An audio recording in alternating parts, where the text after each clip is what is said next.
go to my table.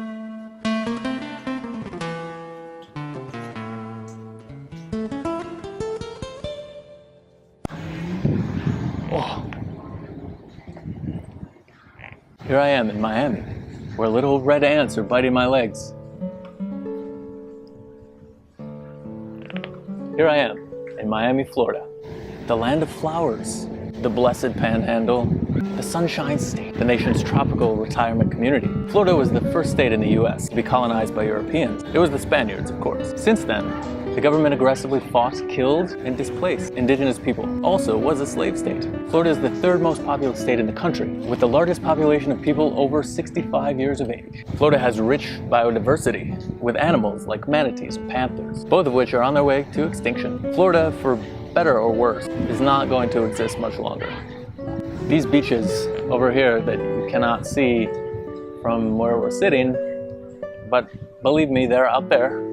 These beaches and the rest of Miami, this moderately ugly city, they're almost certainly going to sink this century. It's way too hot for this. It's coming off. Sticky. Oh, it's sticking to me. All right. Oh, so much better. By 2045, at least a fifth of this city will be underwater, according to some projections. If we continue on our current trajectory, the entire city, much of the state, will almost certainly be underwater. Despite this existential threat to Florida, and almost certain fate of sinking under the water, drowning is what that's called, the state is largely in denial of the thing that's causing this almost certain demise. Is that a monkey? What is that?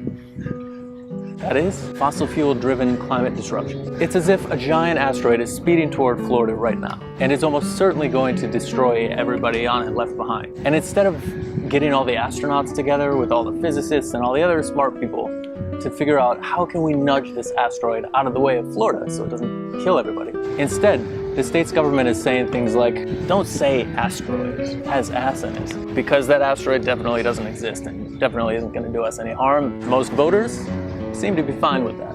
You see, the governor, Rick Scott, has famously forced state employees to not use the words climate change because he's so afraid of this thing that doesn't exist. Off-grid energy generation, in another example of denial, has been banned in Florida. So if someone wanted to put solar panels on their house and generate their own electricity outside of the grid system, they couldn't do it here. These have been banned because the state wants to protect the vested interests in fossil fuel monopoly utilities. The state is one of the highest potential solar producers in the country. It's third in the nation for potential. And yet, it ranks 12th in the nation in installed capacity. Below New Jersey.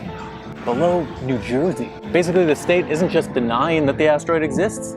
These bootlickers in the government are saying, how do we pay this asteroid assloads of money to destroy us somehow? This sort of denial in the face of almost certain destruction is not unique to Florida. So I noticed these two maps. So the first map shows the regions of the country in which people are least concerned about climate change. Now let's look at the second map. The second map shows the regions of the country most vulnerable to climate impacts. Now let's make a cute little lasagna out of these maps. Let's lay these two over one another and see what happens.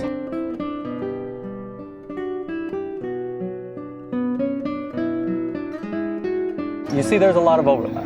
These regions tend to be very similar or the same region. Of course, some of this correlation can be explained by partisan loyalty. So these places that are most at risk and where there's the least concern also happen to be more Republican leaning, so the GOP enforces on its members climate denial. So maybe these people in the path of climate destruction are just loyal partisan Republicans. But maybe there's more to this idea that greater danger equals greater denial. The Maldives is another place that is going to sink this century. It's almost inevitable at this point. In 2008, the country's first democratically elected president came to power. He immediately laid out aggressive plans to mitigate climate change and adapt to it. So he did this by proposing to expand the use of solar panels to replace diesel, and he proposed adaptation measures like moving people off of these sinking islands. Then he was overthrown in a violent coup, and as punishment, exiled to London.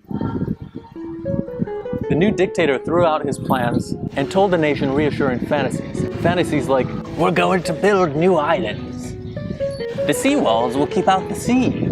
While of course there is a lot of resistance in the Maldives to this new dictator, there's also a lot of acquiescence. There's good reason to believe that this acceptance of the new dictatorship is at least partly due to the reassuring fairy tales that he tells the population. Of course, it's not only people in harm's way who exercise robust denial of climate change. Most people do it to some extent.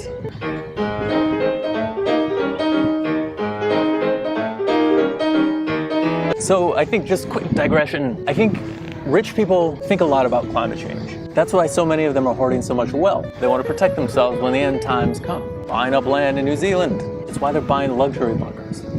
It's why Elon Musk and Jeff Bezos are trying to get to Mars. Imagine all of the world's billionaires getting together, pooling their brilliant management acumen and money, mostly their money, to solve this problem. But they don't want to solve climate change because that means that they would have to sacrifice some of that money that's going to help insulate them from it, and because they know it'll mean taxing the hell out of them, and because I'm sure some of them are banking on some dystopian post-apocalyptic world in which they run slave camps and plantations and have a bunch of serfs. But most of us peasants don't think about climate change day to day, understandably, given how terrifying it is and how much power we don't have in trying to stop it. And so we're in some kind of denial about it. Most people talk about the future as if there's going to be one. They think about retirement accounts as if they're not going to die in the coming world wars, or in a concentration camp, or from heat stroke. And because we deny the existence of this huge and seemingly unstoppable disaster, we don't take fighting for solutions seriously. So talking about climate disruption with people, I often hear them say things like, once the big thing hits us, then we'll take it seriously. But that's never going to happen. That's because climate change is not one event. It's not an asteroid. It's millions of little events happening in localized places all over the world, all the time. Climate change is 2 1,000-year floods in 2 years in Maryland. Climate change is a brutal civil war in Syria. It's genocide in Darfur. It's record-breaking wildfires in California. It's the Arctic burning. It's permafrost melting. It's lethal heat waves in India and Europe. So these localized emergencies will inspire localized responses. Having incarcerated individuals work for essentially nothing, i.e. slaves, in the most hellish conditions possible battling wildfires is a small glimpse of the future. Having children seeking refuge at the border, ripped from their parents' care, abused while in captivity, and forever sundered from their families is a small glimpse of the future. Having 1,400 Americans dying in a hurricane, while the government denies it and says there were only 60, as happened in Puerto Rico, is a small glimpse of the future. Climate change is already spawning tragedies that are taking attention away from solving climate change. These localized crises make large-scale coordination virtually impossible because they focus government attention and public dollars on fixing these localized problems to the exclusion of bigger coordinated action, like energy transition. In other words, adapting to the humanitarian and political crises that climate change is driving is going to make mitigating climate change a hell of a lot harder. That means that mitigation becomes more difficult every single moment. And it was already a Sisyphean task at the best of times. Only completely shifting the economy away from fossil fuels to some non-carbon energy source and completely redesigning agriculture so that it is more sustainable and less reliant on fossil fuel inputs are going to stop apocalyptic climate change. Those are the only things. And those are huge projects that cannot happen, will not happen, if all of our focus is on putting out literal fires and transitioning our government into petty fascist states just because some refugees want to come live here. Basically, if we couldn't pass a single nationwide climate mitigation policy in the 80s and 90s when it was the absolute best and most ideal time to do so, we absolutely won't be able to do so in a period of constant climate emergencies in which people are scrambling for basic stability and security. So where does that leave us? The best we can do now is try to embed mitigation policies within adaptation plans. For example, making the electric grid more resilient to disruption from both conflict and the weather. The electric grid is vital for maintaining an economy or just a functional infrastructure. So this is a necessary adaptation plan. What's the best way to make the grid more resilient? Solar power.